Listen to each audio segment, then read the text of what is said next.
Stenowalebabu welcomes you. Shorthand dictations in male and female voice from all sources like magazines, speeches, and editorials at various speeds up to 120 WPM for various departments like SSC, DSSSB, CRPF, Delhi Police, etc.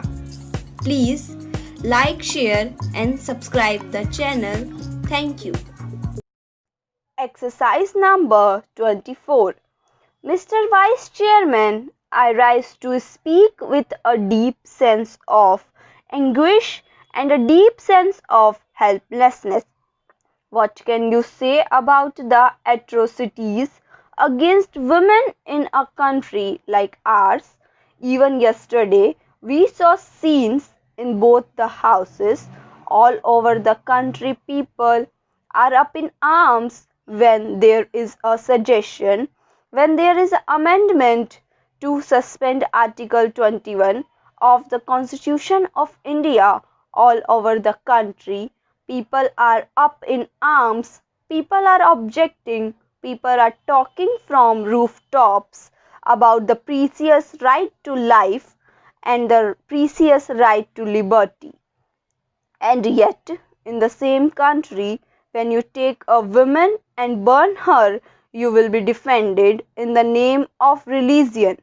In this background, even to talk about atrocities against women is an exercise in futility, and the only thing that is worse than the atrocities against women is to give up, is not to speak about it and not to fight against it.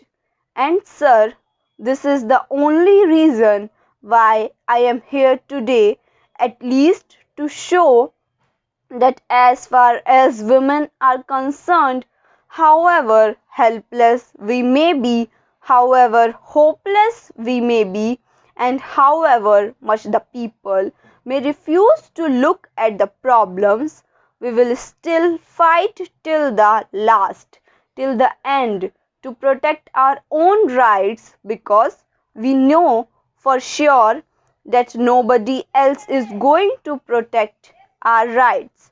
Sir, I also want to express my anguish over the speeches that were made just before me. Sir, the Honorable Lady Member spoke. This is a tragedy of the situation. The Honorable Lady Member who spoke said so much about the atrocities that were being committed against women. Sir, I am not holding any brief for any government or for any political party. The men who commit these crimes, the men who commit these wrongdoings, the society under the patriarchal system that reinforces these wronggoings are there because of the patriarchal system, not because of any government. This is the tragedy that we attempt to trivialize the serious issue of problems relating to women.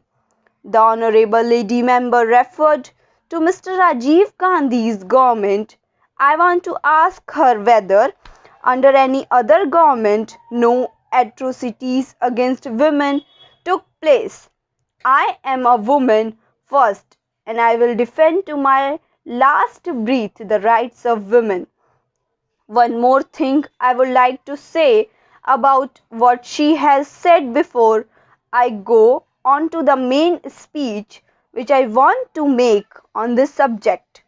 The Honorable Lady Member referred to the budget. I only want to place it on record that this is not a shameful thing that the price of sindoor has been lowered.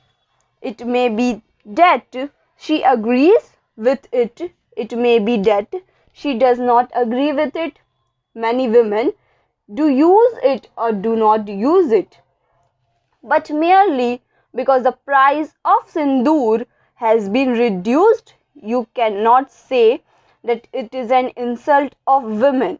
It is not an insult of women. Secondly, sir, the budget does have a provision by which women's cooperatives have been given certain exceptions, and there are certain provisions by which the government has shown that it is its desire to reduce the conditions of women and to uplift the cause of women, to promote the cause of women. Therefore, it is not as if there is anything special about it, and I certainly take serious objection to what the honorable lady member has said, that lowering the price of sindoor is an insult of women. I take pride in applying sindoor and take strong objection to her statement, and I refuse it. It is not a political issue at all, and the issue is entirely different. Sir, time and again in this house, outside the house, on public platforms, in rallies, in women's group, demands are made and demonstrations are held, laws are passed and jokes are written. Even our colleague says in the lobbies here today, it is Women's Day. You must speak about women's issues and all the women should get together.